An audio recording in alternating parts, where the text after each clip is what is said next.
చేశారు. దేవుడు వాగ్దానం చేశారు, నేనే నీ పక్షాన యుద్ధం చేస్తాను. ఈ విధంగా నీ జీవితంలో వారు ఏ దారినైతే వచ్చారో ఆ దారినే వారు వెళ్ళిపోయేటట్టు నేను చేస్తాను.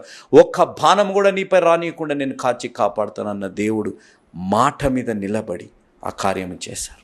ఈరోజు నీ జీవితంలో లేడి దుప్పి పిల్లలు వారు స్థిరంగా నిలబడ్డారు. ఆ క్రూర మృగం ఏమి చేయలేకపోయింది. ఈరోజు క్రూరమైన ఆ సాతానుడి జీవితంలో ఏమి చేయకూడదు అంటే నువ్వు తొట్టిల్లకూడదు. నీ జీవితంలో విశ్వాసంలో స్థిరంగా నిలబడు. దేవుడు నీ జీవితాల్లో గొప్ప కార్యాన్ని చెయ్యునుగాక. ఆయన మాట మీద నిలబడే దేవుడు. అమ్మ, నీ మాట మీద నువ్వు నిలబడ్డావా? నీ దాంపత్య జీవితంలో, నీ విశ్వాస జీవితంలో, నీ ఉద్యోగం దగ్గర, నీ చదువు దగ్గర నువ్వు ఏవేదైతే సాధించాలని దేవుడికి ప్రమాణం చేసి మాట ఇచ్చావో దాని పరంగా నువ్వు నిలబడ్డావు.